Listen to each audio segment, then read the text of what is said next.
There's something about the open road that makes us feel invincible. You pack up the car, queue up a playlist, and suddenly the whole world feels like it belongs to you.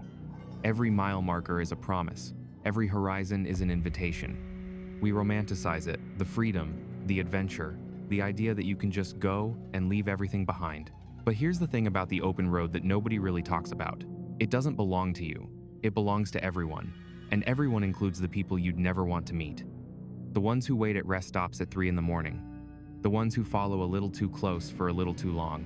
The ones who know that between point A and point B, there are hundreds of miles where nobody can hear you scream. I've spent months collecting these stories. Real accounts from real people who set out on road trips expecting adventure and found something else entirely. Some of them are about strangers who turned out to be something other than what they seemed. Some are about places that shouldn't exist, but do. And some I still can't explain, and neither can the people who lived through them. What strikes me most about these stories isn't the horror itself, it's how ordinary everything was right up until the moment it wasn't. These weren't reckless people making stupid decisions. They were just driving, going to visit family, coming home from college, taking a weekend trip with friends. The kind of thing millions of us do every single day without a second thought. Maybe that's what makes these accounts so unsettling, the randomness of it. The idea that you can do everything right, stay on main roads, keep your doors locked, trust your instincts, and still end up in the wrong place at the wrong time. So if you're listening to this in your car right now, maybe on your own road trip, I'm not going to tell you to turn around and go home, but I will tell you this: pay attention, trust your gut, and if something feels wrong, it probably is. These are true stories sent in from people who learned that lesson the hard way. Let's begin.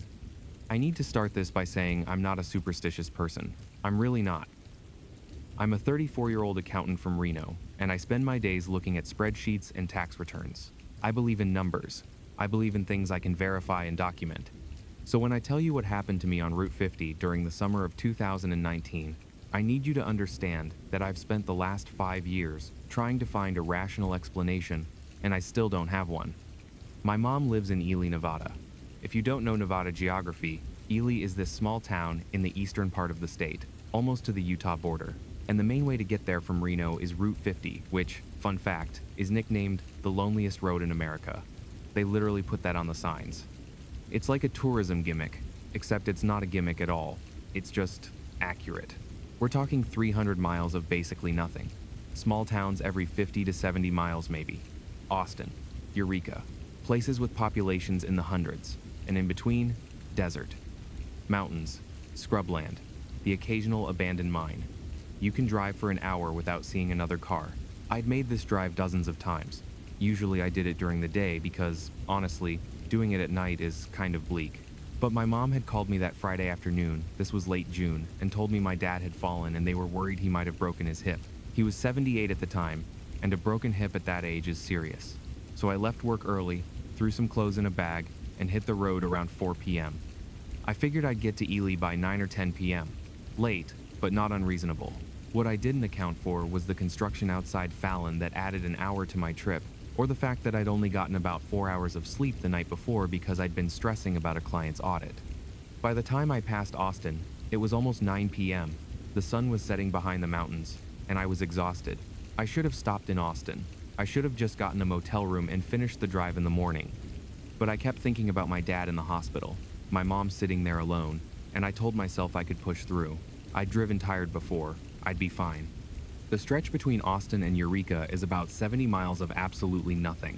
No cell service, no gas stations, no buildings of any kind. Just the road, the desert, and the mountains on either side. I was about 30 miles into that stretch, fighting to keep my eyes open, when I saw the camper. It was parked on the shoulder of the road, one of those vintage Airstream types, all silver and rounded.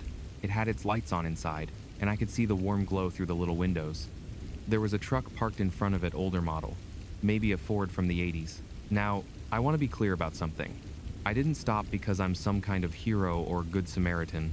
I stopped because I was desperate for a reason to get out of the car and wake myself up. I figured maybe they were having car trouble, and even if they weren't, I could ask if they had any coffee or water. Just a few minutes of conversation to get my blood pumping again.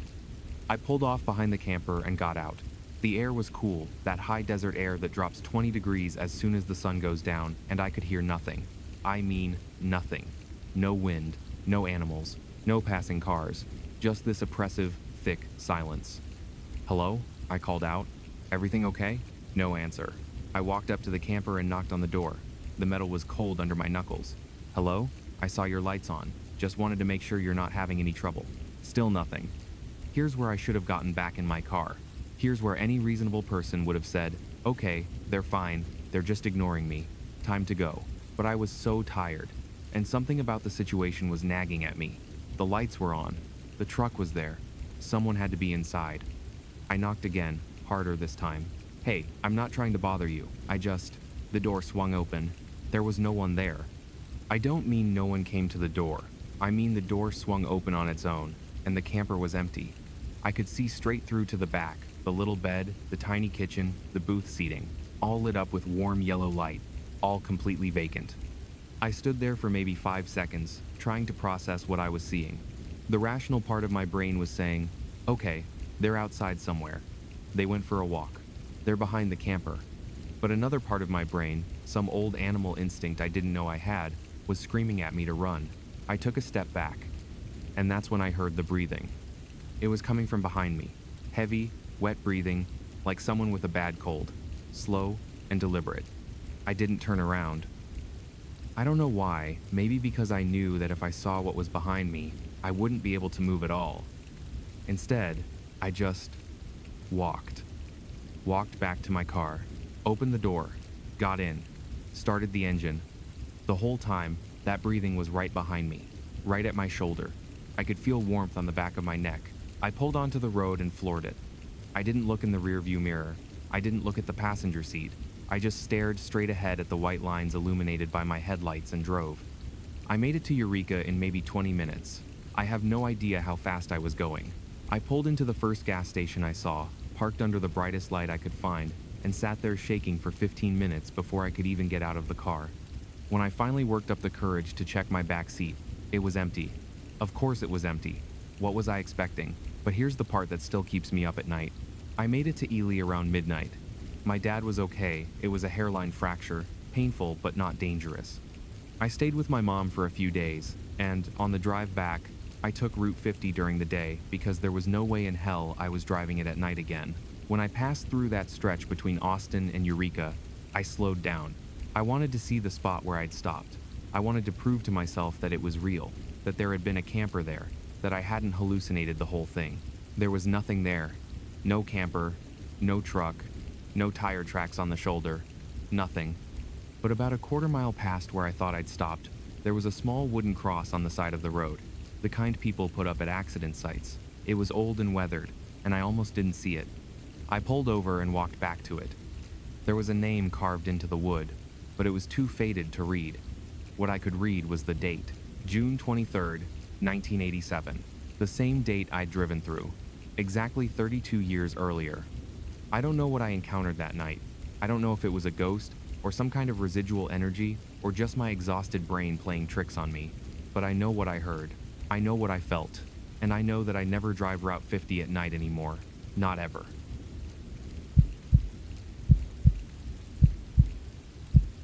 Okay, so this happened to me and my boyfriend, well, ex-boyfriend now, but not because of this. We broke up for normal reasons, like 2 years later, anyway. This happened to us in March of 2021, and I still think about it all the time. We were driving from Portland to San Francisco. Mike had a job interview down there, and I had some PTO to burn, so we figured we'd make a road trip out of it. Drive down, he'd do his interview, we'd spend a couple days exploring the city, then drive back up. Simple. We left Portland around 6 a.m. to get ahead of traffic. The plan was to make it to San Francisco by evening, which is totally doable if you don't hit too much traffic and only stop for gas and bathroom breaks. I-5 the whole way, easy peasy. Everything was fine until we stopped at this rest area somewhere in Northern California. I want to say it was around Weed or Dunsmuir, somewhere in that stretch where you're coming down from the mountains. It was maybe 2 or 3 inches the afternoon, and we both needed to pee and stretch our legs. The rest stop was pretty empty. A few trucks in the far lot, one minivan with a family eating sandwiches at a picnic table, and that was about it. Mike went into the men's room and I went into the women's room, and that's where I first saw her. She was standing at the sink when I walked in, mid-40s, maybe 50. Blonde hair that looked like it hadn't been washed in a few days. She was wearing this floral dress that seemed way too thin for March, even in California. No jacket. But the thing that really struck me was that she was just standing there, not washing her hands, not looking in the mirror, not doing anything. Just standing at the sink with her hands at her sides, staring at the wall. I said, "Excuse me," as I walked past her to the stalls, and she didn't react. Didn't move, didn't look at me, nothing. I figured maybe she was having some kind of mental health moment, which, honestly, not my business. I just went into the stall and did my thing. When I came out, she was gone. I washed my hands, checked my hair, and walked back outside. Mike was waiting by the car, scrolling on his phone. "Ready?" he asked. "Yeah, let's go." We got back on the road.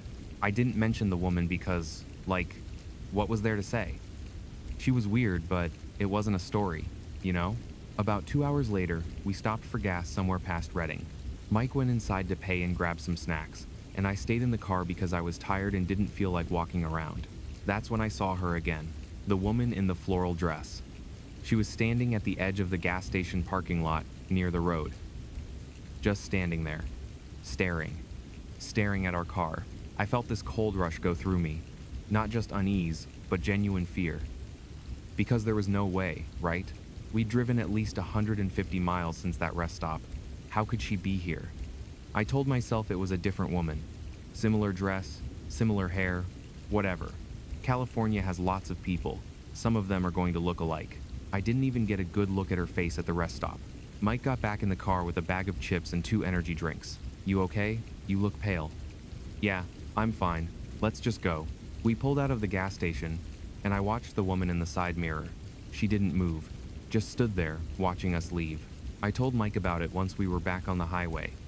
He thought it was creepy, but also thought I was probably just seeing things. "You've been awake since 5 a.m., he said. "Your brain is fried." "Maybe," I said, but I didn't believe it. The third time I saw her, Mike saw her too. We'd stopped at a McDonald's somewhere around Sacramento to get dinner. It was getting dark, maybe 7 p.m., and we still had a couple hours to go. We were sitting in a booth by the window, eating our Big Macs, when Mike suddenly stopped chewing. "Mel," he said quietly, "is that the woman you were talking about?" I looked out the window. She was standing in the parking lot, maybe 30 feet away. Same dress, same unwashed hair, same vacant expression. But this time, she was looking directly at us. Not at the building, at us, at our booth. "What the fuck?" I whispered. "Maybe she's following us," Mike said. Maybe she's traveling the same route?" "She doesn't have a car, Mike. Look at her. She's just standing there. Where's her car?" We both scanned the parking lot. There was no car near her. No car she could have gotten out of. She was just there, in the middle of the lot, in her thin floral dress, watching us eat. "We should go," I said. "We haven't finished." "Mike, we should go." We left our food on the table and walked quickly to the car.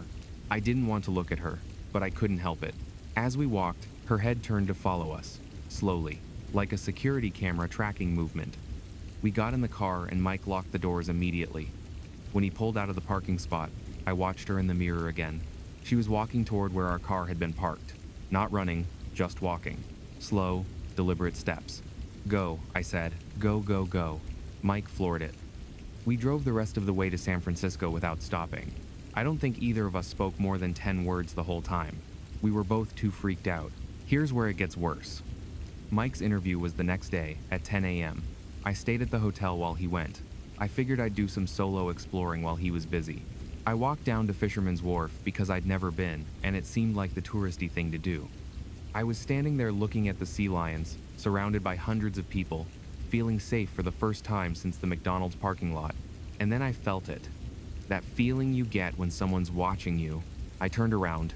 She was standing about 50 feet away, on the other side of a crowd of tourists. Same dress, same hair, same empty stare, staring at me. I ran. I pushed through people and I ran back to the hotel, and I didn't leave the room until Mike came back from his interview.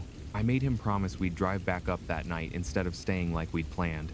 He thought I was overreacting, but he also saw the look on my face and didn't argue. We drove back to Portland overnight. I watched the road behind us the whole time, waiting to see her at every rest stop, every gas station, every intersection. I never saw her again. I don't know who she was. I don't know how she kept appearing along our route, or how she made it to San Francisco, or what she wanted. Mike and I talked about it a lot before we broke up, trying to come up with explanations. Twins along the route? A really dedicated stalker with a car we never saw? Some kind of shared hallucination from road trip fatigue? None of it makes sense. The thing that still scares me the most is the last image I have of her. In San Francisco, at Fisherman's Wharf, when I turned around and saw her staring at me. She was smiling. Not a friendly smile. Not a "I know you" smile. It was a smile like she knew something I didn't. Like she'd won something. I still don't like taking road trips. And when I do, I never stop at rest areas alone. Some people follow you for reasons you'll never understand. And sometimes, I think, they follow you places you can't drive away from.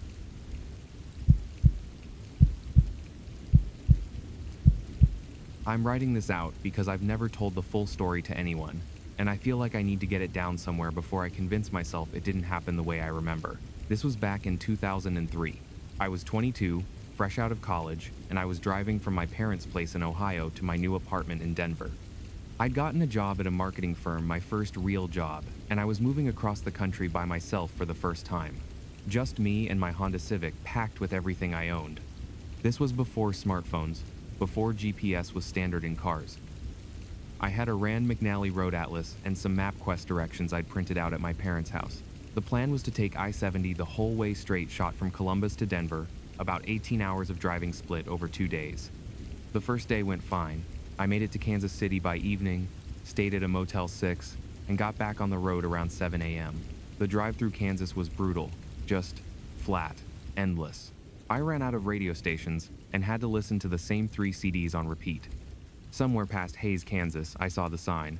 Road work ahead, detour, follow signs. And that's where everything went wrong. I followed the detour signs off I-70 onto this 2-lane state highway. The signs said the detour would add about 30 minutes to my trip, which was annoying, but whatever. I just wanted to get to Denver. The highway went north for a while, through farmland and small towns.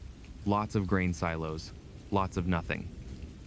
I passed maybe 3 cars in the first 20 minutes. Then the detour signs told me to turn west on this county road. CR something. I don't remember the number. This road was even smaller. No center line, barely wide enough for 2 cars, cornfields on both sides, tall enough that I couldn't see anything but the road ahead and the blue sky above. I hadn't seen another car in at least 15 minutes. My gas tank was getting low. I'd meant to fill up at that last town, but I'd seen the detour sign and figured I'd find a gas station along the route. Stupid. So stupid. I kept driving, watching my fuel gauge drop, hoping to see a town or at least a farmhouse where I could ask for directions. That's when I noticed the car behind me. It was a pickup truck. Red, older model, kind of beat up looking. It had appeared out of nowhere. 1 second my rearview mirror was empty, the next second there it was, maybe 50 feet behind me. I didn't think much of it at first. Another person on the detour, probably. But after a few minutes, I realized it was keeping the same distance. Not getting closer, not falling back. Just following. I sped up a little. It sped up. I slowed down. It slowed down. My heart started beating faster. I told myself I was being paranoid. It's a small road. Where else is he going to go? He's probably just driving to the same place you are. But then the road forked. There was no sign. Just a Y in the road, and I had to choose. I went left, because left felt more like west, and west was where I needed to go. The truck went left too. Okay. Still could be a coincidence. The road curved through more cornfields, then opened up into a small valley with a creek running through it. On the other side of the creek, I could see what looked like a town. A few buildings, a water tower, civilization. I crossed the little bridge over the creek, and that's when the truck accelerated. It came up fast behind me, so close I could see the driver's face in my rearview mirror. A man, middle-aged, maybe, beard, baseball cap, expressionless. He honked his horn, long and loud. I pressed the gas pedal harder, but my Civic was not a powerful car, and I was almost out of gas anyway. The engine whined as I pushed it. The truck pulled up alongside me. The man was gesturing at me, pointing at my car, then pointing ahead, making this frantic pull-over motion with his hand. I shook my head. No way. No way was I pulling over on an empty road in the middle of nowhere for some stranger in a pickup truck. He kept gesturing, kept honking. His face was getting red, and he was saying something I couldn't hear through the windows. I saw the town coming up just a few hundred yards ahead. I could see a gas station sign. I just needed to make it there. I floored it. My car lurched forward, and for a second, I pulled ahead of the truck. But then he sped up too, and suddenly he was cutting in front of me, swerving into my lane, forcing me to hit the brakes. I skidded to a stop. The truck stopped in front of me, blocking the road. The man jumped out of his truck and ran toward my car. I was screaming. I remember that. Screaming and fumbling for my phone, my old Nokia brick phone that I'd thrown in my purse somewhere. My hands were shaking so badly I couldn't find it.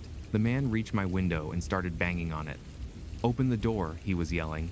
"For God's sake, open the door." "Get away from me," I screamed. "I'll call the police." "Lady, there's someone in your back seat." Everything stopped. I looked in my rearview mirror. I couldn't see anything. Just the back headrest, my boxes of stuff in the back, my hanging clothes. "What are you talking about?" I yelled through the window. "I saw him at the fork. When your car turned, I saw him sit up in your back seat. There's someone in your car." My whole body went cold. I turned around. Slowly. So slowly. Nothing. Just my stuff. Boxes, clothes, a duffel bag. But the duffel bag was in a different spot than I remembered, and it was unzipped.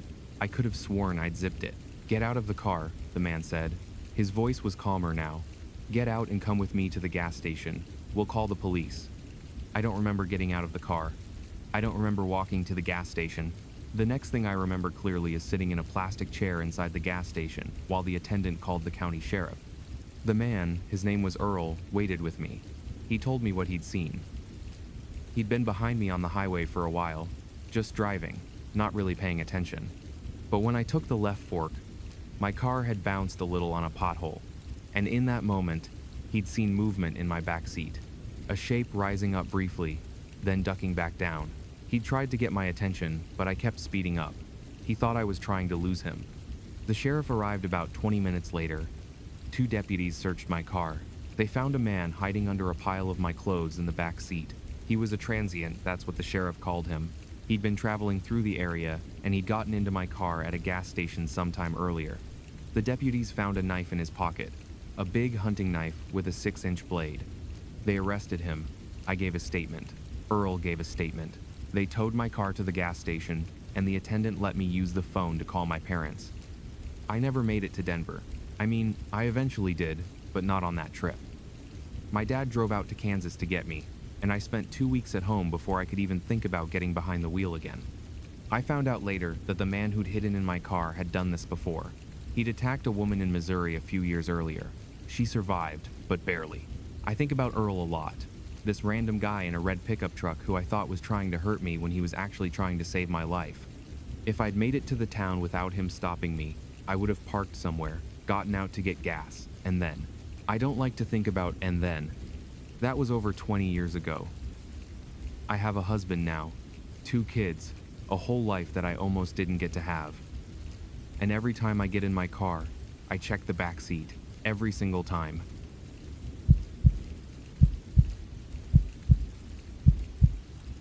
I've debated whether to share this story for a long time, not because I think people won't believe me, honestly. I don't care about that anymore, but because talking about it makes me feel like I'm back there. Like I'm 23 again, standing on the side of a highway in New Mexico at 2 a.m., watching something I still can't explain. This was in 2017. I'd just finished my first year of grad school at UT Austin, and I was driving home to Phoenix for the summer. It's about a 14-hour drive if you take I-10 the whole way. But I decided to go the northern route through New Mexico because I'd never done it before and I thought it might be more scenic. Spoiler, it was not more scenic, it was just emptier. I left Austin around noon on a Saturday. The plan was to drive until I got tired, find a motel somewhere, and finish the drive the next day. Simple enough. The drive through West Texas was fine. Long and boring, but fine. I stopped in El Paso for gas and dinner, then crossed into New Mexico as the sun was setting. Have you ever driven through southern New Mexico at night?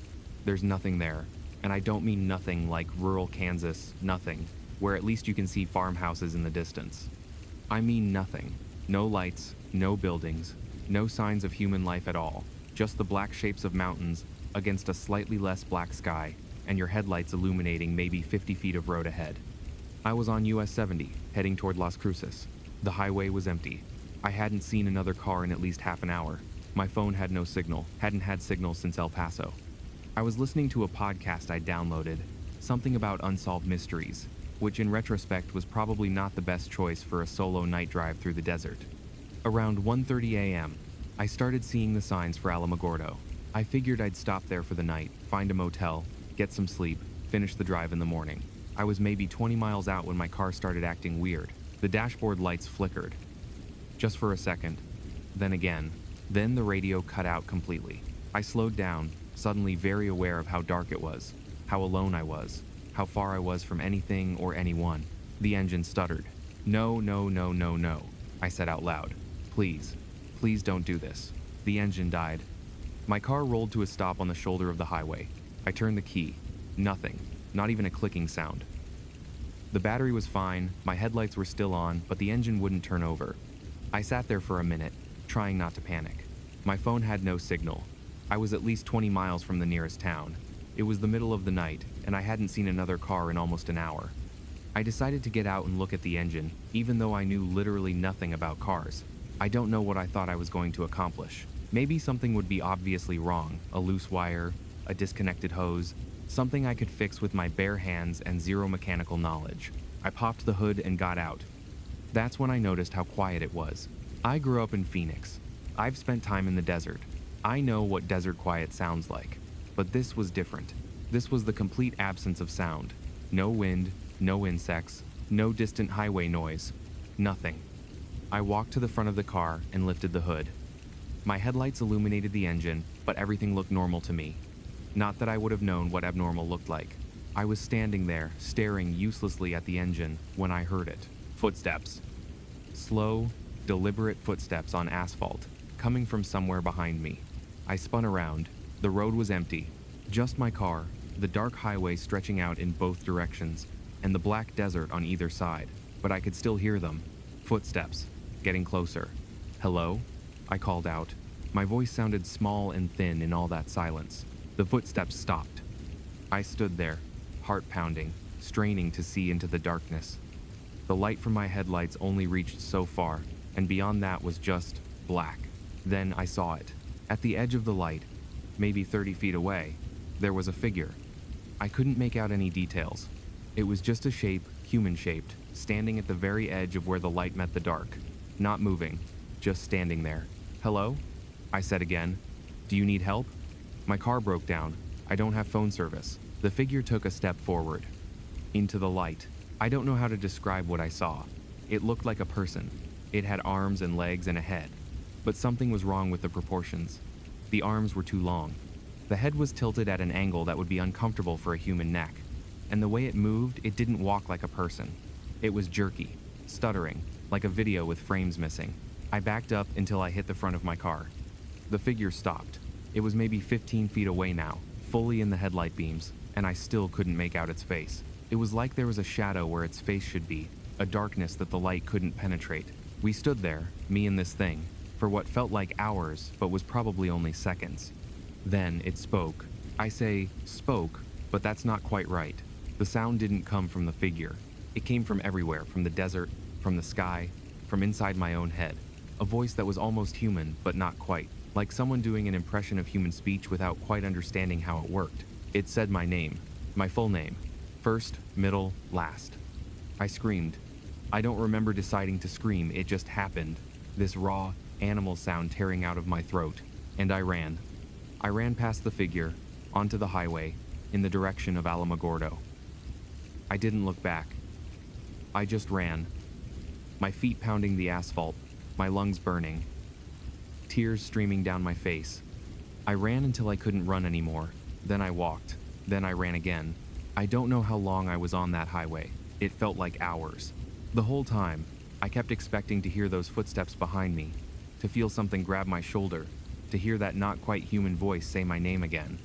But there was nothing, just silence and darkness and the empty road. Eventually, I saw lights ahead, a gas station, just off the highway. I ran toward it like it was salvation. The attendant, an older guy with a weathered face and kind eyes, took one look at me and immediately called the police. I was hysterical, crying and babbling about my car and the figure and the voice. He gave me water and let me sit in the back room until the cops arrived. They drove me back to my car. It started right up. The officer tried the key once, and the engine turned over like nothing had ever been wrong. They checked the battery, checked the connections, couldn't find anything wrong with it. Probably just got flooded, one of them said. It happens. I didn't argue. I didn't tell them what I'd seen. What would have been the point? I drove to Alamogordo and checked into the first motel I found. I didn't sleep. I just sat on the bed with all the lights on, waiting for sunrise. The next morning, before I got back on the highway, I looked at a map. I wanted to know exactly where my car had broken down. I wanted to be able to point to a spot and say this is where it happened. Mile marker 47. When I got home, I did some research. Not a lot, I was too scared to dig too deep. But I found a few things. There have been other reports from that stretch of US 70. People seeing figures at night. People whose cars mysteriously stalled and then started again. People who heard voices that seemed to come from nowhere. Most of them mentioned mile marker 47. I don't know what's out there in that desert.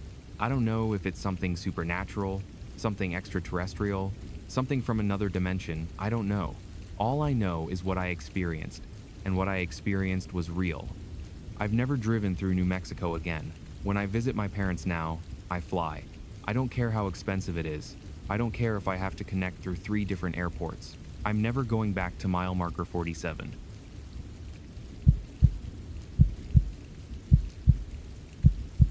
Before I tell this story, I need to say something. I still feel guilty about what I did.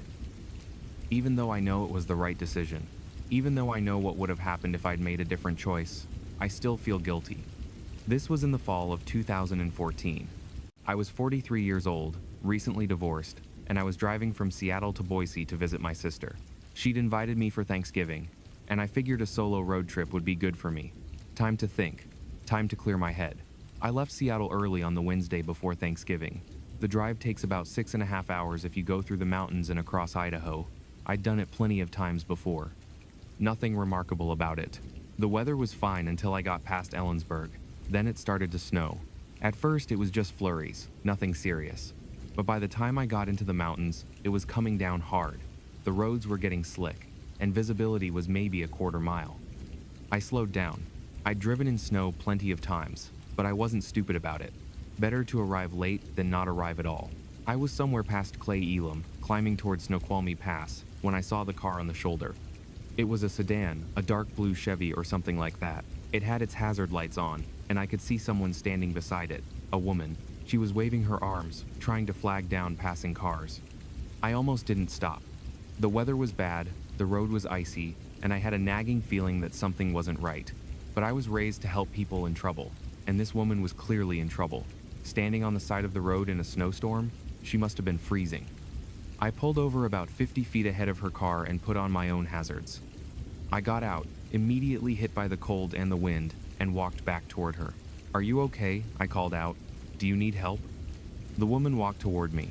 She was young, mid-20s, maybe, pretty, dark hair, pale skin, wearing a jacket that didn't look nearly warm enough for the conditions. She was shivering. "Oh my God, thank you so much for stopping," she said. "My car just died. I don't know what happened. It just shut off, and I can't get it started again. Have you called anyone? AAA, the police?" My phone died too. She held up a cell phone with a black screen. "I've been out here for almost an hour. No one's been stopping." I felt bad for her. I really did. "Okay," I said. "Why don't you get in my car where it's warm, and I'll take a look at yours." "Maybe it's something simple." "Really? Oh, thank you. You're a lifesaver." We walked back toward my car, the snow pelting our faces.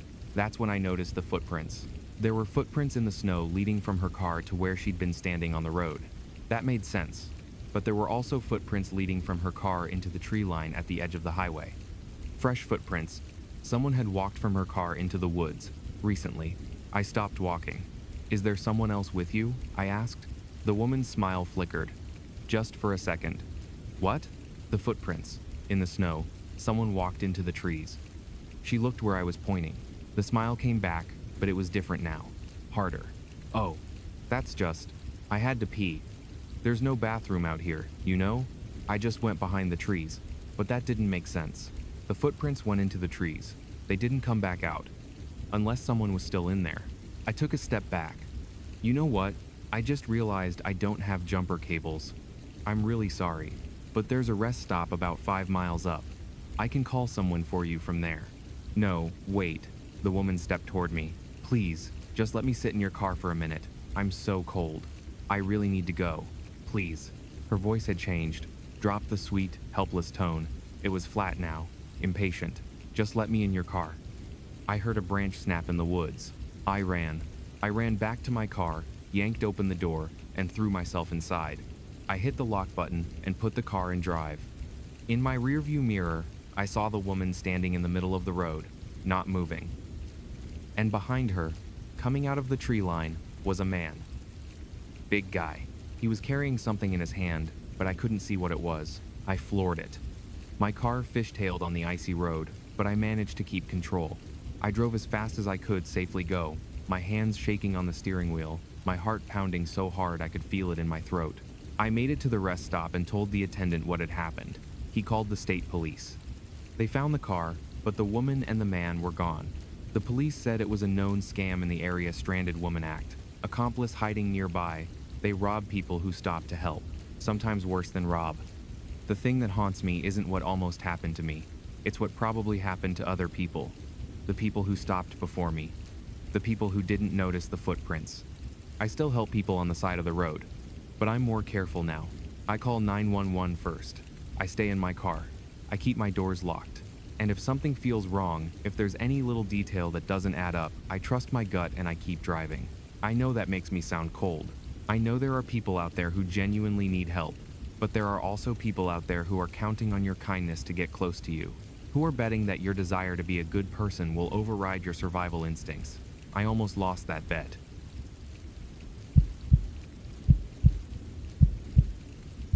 Okay, this story is going to sound insane.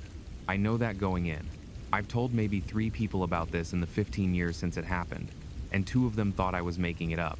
The third one, my grandmother crossed herself and told me to go to church. I'm not a religious person. I'm not into the supernatural or ghost hunting or any of that stuff. I'm an electrical engineer. I believe in what I can measure and quantify, but I can't explain what happened to me in November 2009 on a back road in rural Pennsylvania. I was 26 at the time, living in Pittsburgh and working for a manufacturing company.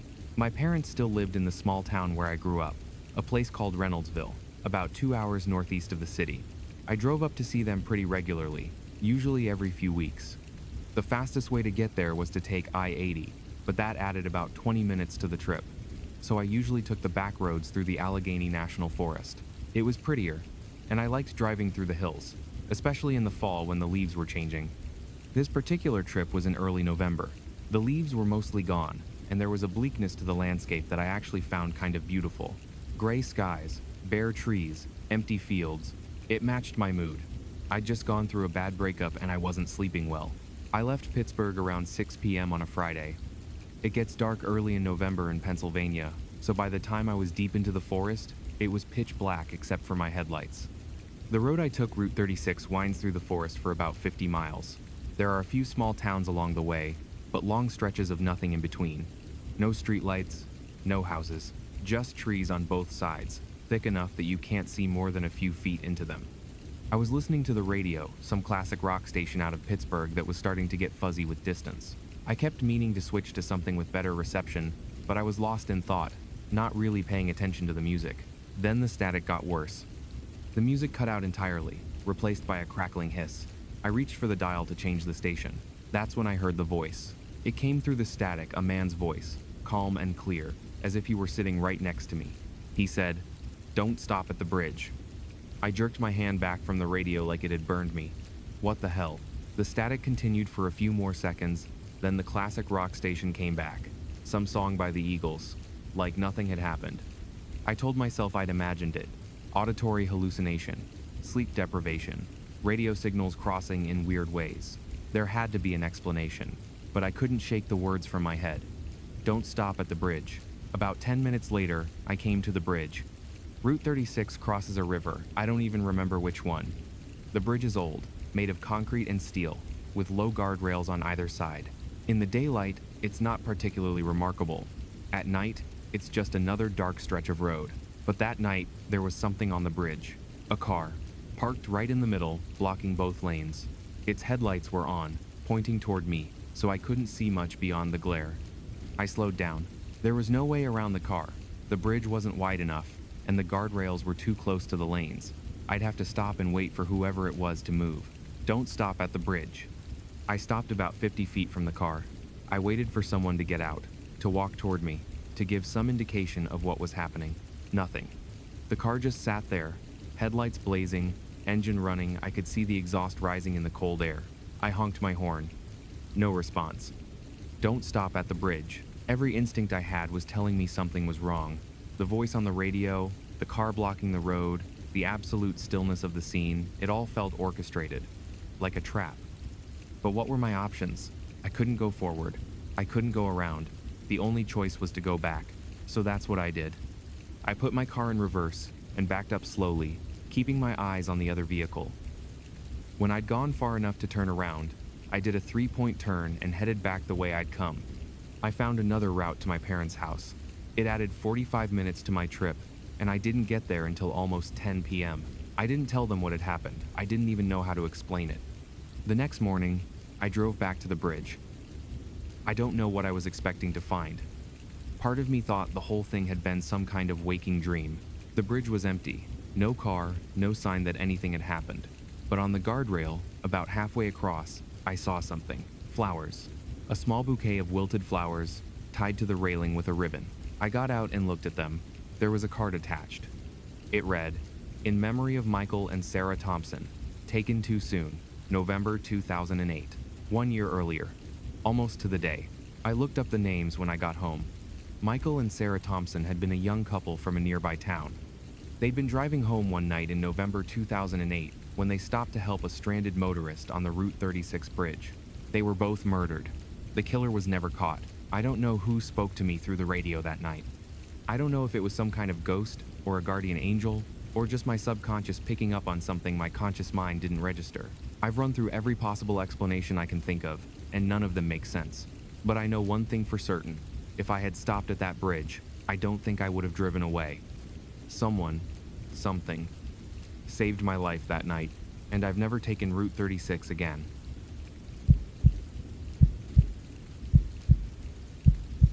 I need to preface this by saying that picking up hitchhikers is stupid. I know that. Everyone knows that. Every horror movie, every true crime documentary, every parent who's ever given their kid advice about driving, they all say the same thing. Don't pick up hitchhikers. But when you're 19 years old and invincible, and you've got your two best friends in the car with you, the rules don't seem to apply. This was the summer of 2011. Me, Danny, and Kyle were doing a post-freshman year road trip from San Diego to Vegas. We'd planned it for months, 3 days in Vegas, doing everything 19-year-olds shouldn't do in Vegas. We were pumped. Danny was driving his mom's minivan because it was the only car that could fit all our stuff. And, honestly, because the AC worked and it was August in the desert, Kyle had shotgun. I was in the back, stretched out across the seat, playing games on my phone. We'd been on the road for about 3 hours, somewhere past Barstow, when we saw the guy. He was walking along the highway, which was insane because it was easily 110 degrees outside. He was wearing jeans and a long-sleeve shirt, also insane, and he had a backpack slung over one shoulder. He looked young, early 20s maybe. "Should we stop?" Kyle asked. "Dude's gonna die out here," Danny said. "It's 1,000,000 degrees. I should have said no. I should have pointed out that stopping for random people on the highway was how people got murdered. But the guy looked so pathetic, trudging along in the heat, and we were 3 dudes in a minivan. What was one guy going to do against 3 of us? "Let's just offer him some water at least," I said. Danny pulled over. The guy walked up to the window, and up close, he looked even worse than he had from the road. His face was sunburned, his lips were cracked, and his eyes had that glazed, distant look of someone who was seriously dehydrated. "Hey man, you need a ride?" Danny asked. The guy's face split into this huge smile. "That would be amazing. I've been walking for hours." "Where you headed?" "Vegas." "No shit. Us too. Hop in." The guy climbed into the back with me. He introduced himself as Chris. Said his car had broken down about 10 miles back and he'd been walking ever since. His phone was dead. No one would stop for him. The whole sob story. We gave him water. We let him use Kyle's phone charger. He seemed normal, grateful, even.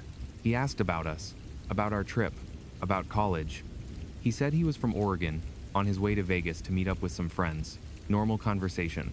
Normal guy. I started to relax. About an hour into the drive, Chris got quiet. He'd been chatting nonstop, and then suddenly he just stopped. I looked over and he was staring out the window, not blinking, not moving. "You okay, man?" I asked. He didn't respond, just kept staring. I looked at Kyle, who was twisted around in his seat, also watching Chris. He gave me a what the fuck look. "Chris?" I said again. "Hello? Do you believe in God?" Chris said, still staring out the window. I guess? I mean, I was raised Catholic, but I used to believe in God," Chris said. His voice was different now, flat, monotone. "I used to think there was a plan, that everything happened for a reason." "Okay," I said slowly. "That's cool, I guess." Chris turned to look at me. His eyes were wrong. I don't know how to describe it. They were the same eyes they'd been before brown, normal looking, but something behind them had changed. Like the person I'd been talking to for the past hour was gone, and something else had taken his place. Then I realized the truth, he said. "There's no plan. There's no God. There's only chaos. And the only way to find meaning in chaos is to create it yourself." I felt my whole body go cold. "Danny," I said, keeping my voice as calm as I could. "Pull over." "What? Why?" "Just pull over, now." Chris smiled. That same big smile he'd given us when we'd picked him up. But it wasn't friendly anymore. It was hungry. "Don't pull over," Chris said. "We're almost there." Danny was looking in the rearview mirror, finally catching on that something was very wrong. "Almost where?" Chris reached into his backpack. Everything happened very fast after that. Kyle, God bless him, reacted before any of us could think. He threw himself into the back seat, right at Chris, grabbing his arm before he could pull whatever was in the backpack out. I dove forward, trying to help, and Danny swerved the van onto the shoulder. Chris was strong, stronger than he looked. He was fighting back, and I saw a flash of metal, a knife, a big one, and I thought, this is it. This is how I die. On the side of a highway in the middle of the desert, killed by a hitchhiker. Every after-school special was right. But then Danny was there. He jumped out of the driver's seat and yanked the sliding door open, and he grabbed Chris by the legs and pulled. Chris went tumbling out of the van onto the gravel, and Kyle scrambled after him, kicking the knife away. Danny slammed the door shut and we floored it. We drove to the next exit and called 911. The police came. They went back to where we'd left Chris, but he was gone. No trace of him. They found the knife in the dirt where Kyle had kicked it. The cop who took our statement looked at the knife for a long time. "This guy say where he was from?" he asked. "Oregon," I said. The cop nodded slowly. "There's been a string of disappearances along this highway the past couple years. Young people, mostly. Traveling alone or in pairs. We found some of them." He paused. "Not all of them." I felt sick. "You boys are lucky," the cop said. "Most people don't stop for hitchhikers, the ones that do." He didn't finish the sentence. "We made it to Vegas, but none of us felt like partying anymore. We stayed one night instead of 3 and drove home the next day. We didn't pick up any hitchhikers on the way back." I've kept tabs on the story over the years. There have been a few more disappearances along that stretch of highway. A couple of arrests, but none of them match Chris's description. I think about him sometimes. Where he is now, how many other cars he's gotten into, how many people weren't as lucky as us. And I think about that moment in the van, when he turned to look at me and his eyes changed. That split second, when I saw something that wasn't human anymore. Something that had been wearing a human face for just long enough to get close. There's only chaos, and the only way to find meaning in chaos is to create it yourself. I never hitchhiked before that trip, and I damn sure never picked anyone up afterward. Some lessons you only need to learn once.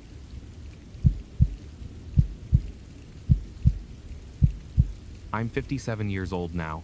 This happened when I was 31, which means I've had 26 years to think about it, to analyze it, to try to convince myself that there's a rational explanation.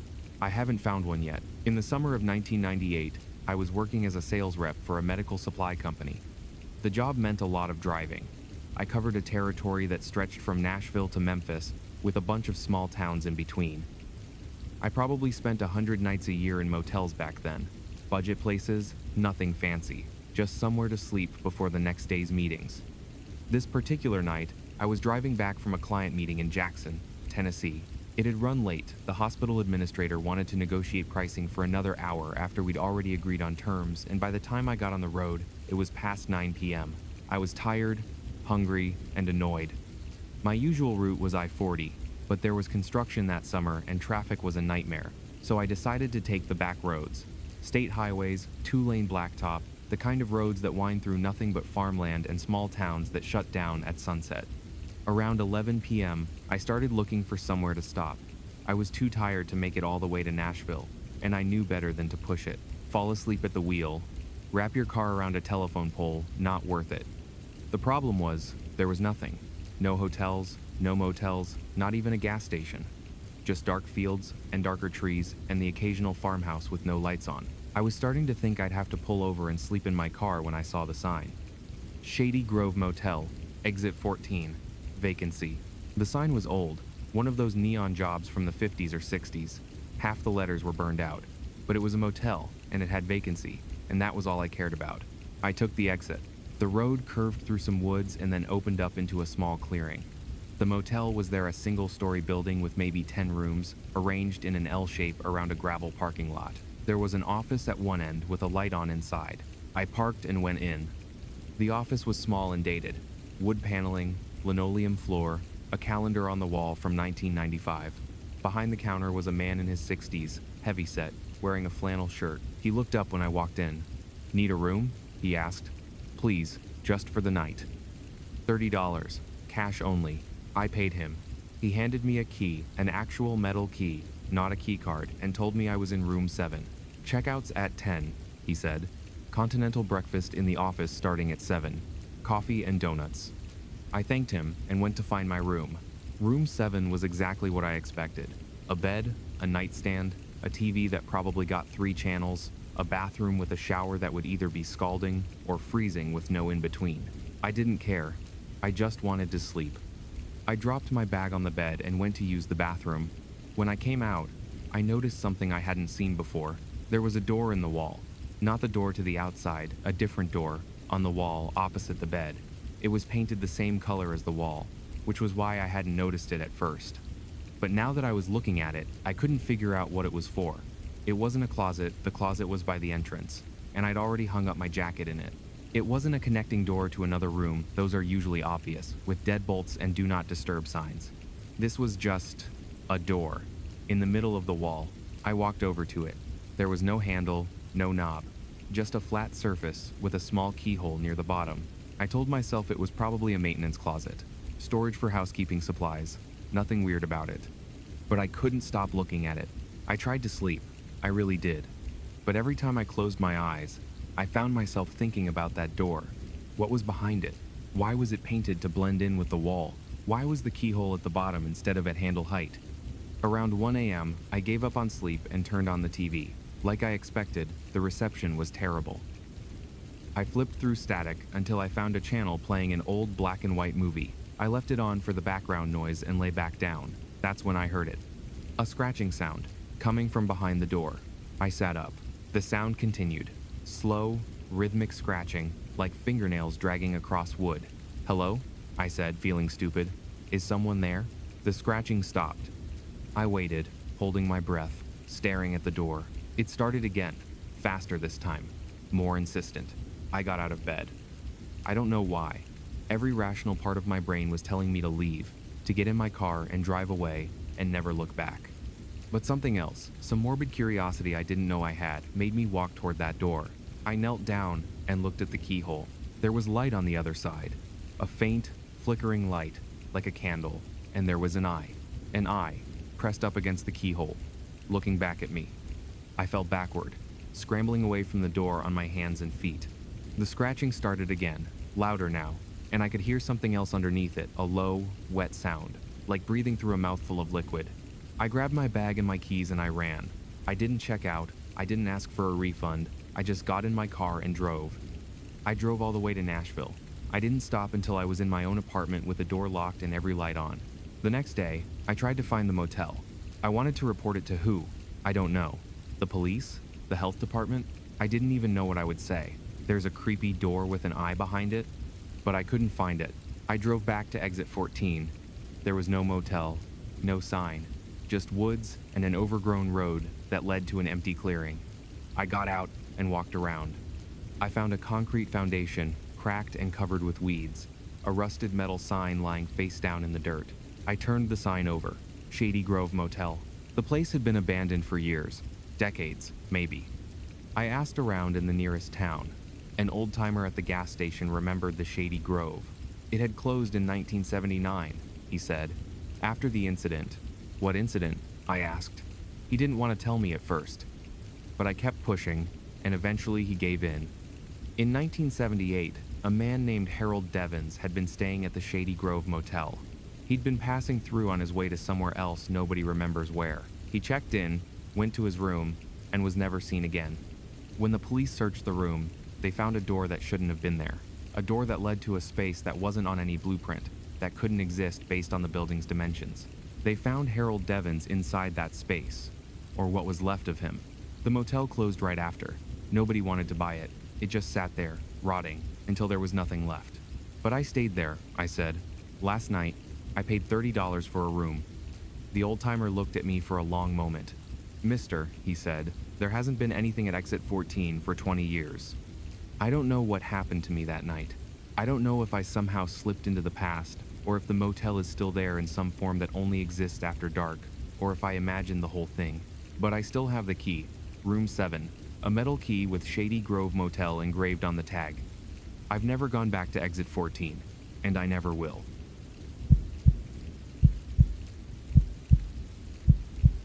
I'm going to tell this story as straightforwardly as I can, because when I start adding my own interpretations and theories, I sound crazy. So I'll just tell you what happened and let you draw your own conclusions. This was December 2019, right before Christmas. I was driving from Chicago to St. Louis to spend the holidays with my family. It's about a 5-hour drive, mostly on I-55, which is flat and boring, but easy. I'd made this drive a million times. Nothing ever happened. Nothing ever changed. It was so routine that I barely paid attention anymore. I left Chicago around 4 p.m., which meant I'd hit St. Louis around 9 p.m. Late, but my parents were night owls, and they'd told me they'd wait up. The drive was normal for the first couple hours. Traffic was light. Most people had already traveled for the holidays or were waiting until the next day. I listened to a podcast, drank some coffee, stopped once for gas somewhere past Bloomington. It was dark by the time I got back on the highway. The sun sets early in December, and by 5:30, it was full-on night. I was maybe an hour outside St. Louis when I noticed the car. It was a sedan, dark-colored, driving in the lane next to me. Nothing unusual about that. What was unusual was how long it stayed there. I drive fast. Not crazy fast, but consistently above the speed limit. Most cars either fall behind me or pass me. This one did neither. It just stayed.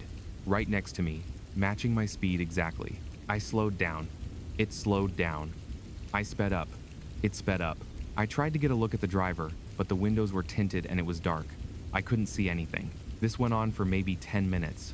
I was getting nervous, not scared, exactly, but uneasy. Why was this car matching my movements so precisely? I decided to take the next exit and see what happened. If the car followed me, I'd know something was wrong. If it kept going, I was just being paranoid. I put on my turn signal and moved into the exit lane. The car moved into the exit lane behind me. Okay. Could still be a coincidence. This exit had gas stations, restaurants, maybe they needed to stop too. I pulled into a McDonald's parking lot. Crowded, well lit, lots of people around. Safe. The car pulled into the parking lot behind me. I parked near the entrance and waited. The car parked a few rows back. No one got out. I sat there for 5 minutes, watching in my rearview mirror. The car just sat there, engine running. I couldn't see inside. Finally, I got out. I figured if I was in public, surrounded by people, nothing could happen to me. I'd go inside, get some food, wait for the car to leave. But as soon as I stepped out of my car, the other car's door opened. A woman got out. She was maybe 30 years old. Average height, average build, brown hair pulled back in a ponytail. She was wearing a gray sweater and jeans. She looked completely normal. "Excuse me," she called out. I stopped. Sure?" She walked toward me. Her movements were normal, no aggression, no urgency. Just a woman walking across a parking lot. "I'm really sorry if I scared you," she said. "I've been trying to get your attention for like 20 miles. Get my attention? Why?" She stopped about 10 feet away from me. Her expression was strange, not threatening, but intense, like she was trying to figure out how to say something difficult. "This is going to sound crazy," she said, "but when you stopped for gas back there, in Bloomington, I was parked at the pump behind you." I remembered the gas station. I'd been the only car there when I pulled in. "Okay. When you went inside to pay, I saw someone get into your car." My blood turned cold. "What?" "A man. He walked up to your car, looked around like he was checking if anyone was watching, and then he got into your back seat. I saw him crouch down behind the driver's seat. I turned and looked at my car. From where I was standing, I couldn't see into the back seat. The interior was dark. I tried to honk at you when you came out," the woman continued, "but you didn't hear me, so I followed you. I've been trying to pull up next to you and get your attention, but you kept speeding up and I couldn't." I didn't hear the rest of what she said. I was already walking toward my car. My whole body was shaking. I got close enough to see through the back window. The back seat was empty. I checked the footwells. Empty. I opened the trunk. Empty. Nothing. The woman had followed me over. "I swear to God," she said, "I saw someone get in. A man, maybe 40 years old. Gray jacket. He crouched down behind your seat. There's no one here. I know what I saw." We stood there in the McDonald's parking lot, both of us trying to make sense of what had happened. Either she was lying, or she was mistaken, or someone had been in my car and gotten out without me noticing. But when? I hadn't stopped between the gas station and the exit. I hadn't even slowed down below 70 miles per hour. Unless they got out while the car was moving. I thought about all those times I'd sped up, trying to get away from the woman's car. The dark highway. The empty lanes. If someone opened the rear door and rolled out onto the shoulder, would I have even noticed? I drove the rest of the way to St. Louis with all my interior lights on, checking the back seat every 30 seconds. I didn't tell my parents what had happened, it would have scared them too much. But I couldn't stop thinking about it. What was the plan? What would have happened if the woman hadn't seen? When would he have made his move when I stopped at another gas station? When I parked at my parents' house? I never found out who he was or what he wanted. I check my back seat religiously now. Every single time I get in my car, I check. And sometimes, late at night, I think about the stretch of highway between Bloomington and St. Louis. All those miles in the dark, with someone crouching behind my seat, waiting. Waiting for what? I'll never know.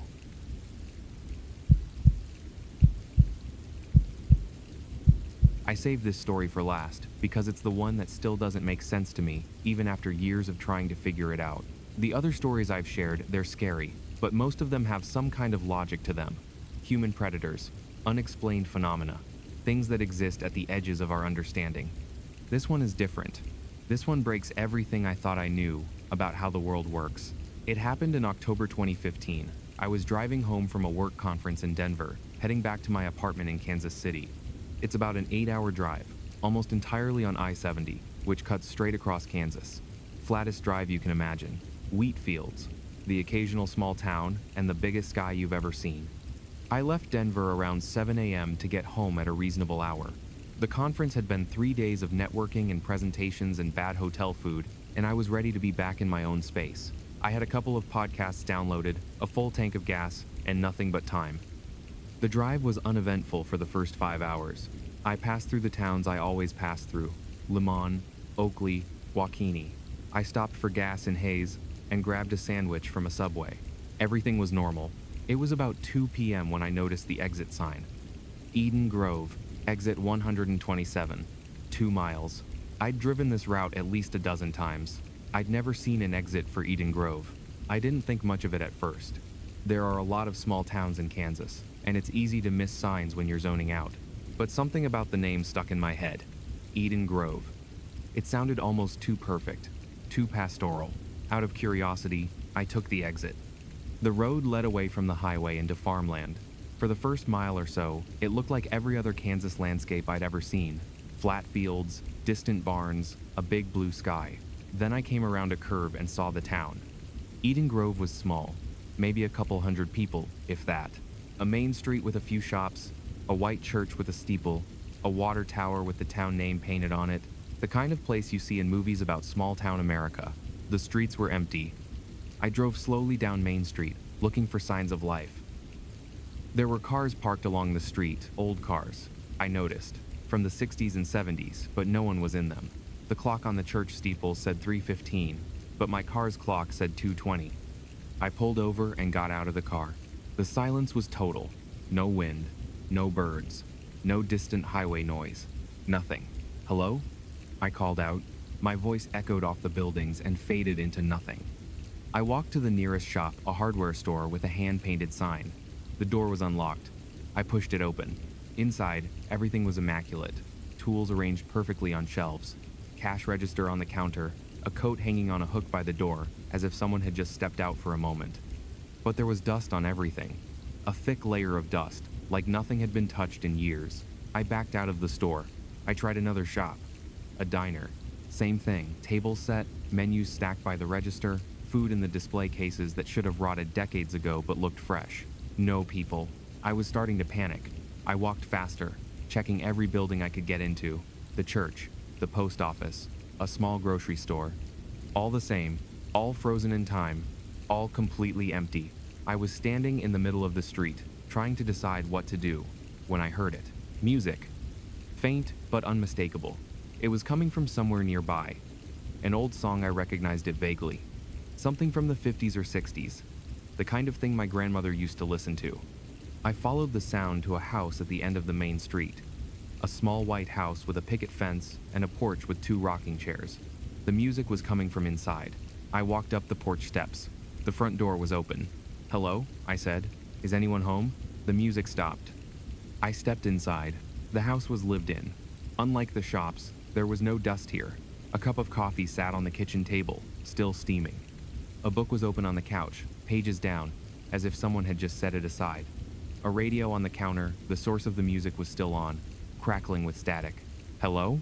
I said again, and then I heard the voice. It came from everywhere and nowhere. A voice that wasn't quite male or female, wasn't quite young or old. It spoke directly into my mind, bypassing my ears entirely. "You shouldn't be here." I ran. I ran out of the house, down the street, back to my car. I fumbled with my keys, dropped them, picked them up, finally got the door open. I started the engine and floored it. I drove back toward the highway, faster than I should have, the town shrinking in my rearview mirror, except it wasn't shrinking. No matter how fast I drove, the town stayed the same distance behind me. The buildings, the church steeple, the water tower, all of it, frozen in my mirror, not getting any smaller. I pressed the gas pedal to the floor. 60, 70, 80 miles an hour. The town stayed the same. I was crying. I didn't realize it until later, but I was crying and praying and cursing all at once, begging to get out, to go home, to wake up from whatever nightmare I'd driven into. And then, suddenly, I was on the highway. I was on I-70, doing 85 miles an hour, and there was nothing behind me but empty road.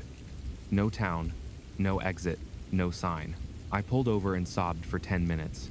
When I finally calmed down enough to look at my phone, I saw the time. 2:22 p.m., 2 minutes after I'd taken the exit, 2 minutes for what had felt like at least an hour. I drove the rest of the way to Kansas City in a daze. I don't remember most of it. I just remember walking into my apartment, sitting down on the couch, and staring at the wall until the sun went down. The next week, I tried to find Eden Grove. I searched every map I could find, Google, Rand McNally, historical records, census data. There was no town by that name in Kansas. There never had been. I drove the route again a month later. I watched for exit 127. There was no exit 127. I don't know what I found that day. A ghost town that exists outside of time. A glitch in the universe. A doorway to somewhere else. I've read theories about liminal spaces, about towns that appear to travelers and then vanish. I've read stories from other people who claim to have experienced something similar. None of them have answers. All I know is that somewhere in Kansas, there's a town called Eden Grove. It's waiting for someone to take the exit. And whoever you are, if you ever see a sign for it, keep driving. Don't stop. Don't look back. And whatever you do, don't follow the music. So there you have it. 10 stories from the road. 10 encounters that changed the people who lived through them. 10 reminders that the world is stranger and more dangerous than any of us want to believe. I don't tell you these stories to scare you away from traveling. The open road is still one of the most beautiful, freeing experiences a person can have. There's nothing quite like watching the landscape change outside your window, knowing that every mile is taking you somewhere new. But I do tell you these stories as a reminder. A reminder to trust your instincts. That voice in your head that says something isn't right, listen to it. It's there for a reason. A reminder to stay aware, check your back seat, lock your doors, pay attention to the cars around you and the people you encounter. A reminder that not everyone who seems friendly has good intentions, and not everything that seems impossible is. The people in these stories survived because they were lucky, or because they listened to that primal voice telling them to run, or because a stranger took the time to warn them. Not everyone is that fortunate. So, the next time you're on a long drive passing through empty stretches of highway, stopping at gas stations in the middle of nowhere, watching the sunset over unfamiliar terrain, remember these stories. Remember that the road belongs to everyone, and some of those everyone aren't people you ever want to meet. If you enjoyed these stories, please give this video a like, subscribe to the channel, and share it with someone else who might enjoy it too. Your support helps us keep bringing you more content like this, more stories from people who survived the unthinkable and lived to tell the tale. And if you have your own road trip horror story, I'd love to hear it. Drop it in the comments, or send it my way. You never know, your story might be the next one I tell. Until next time, stay safe out there. Good night.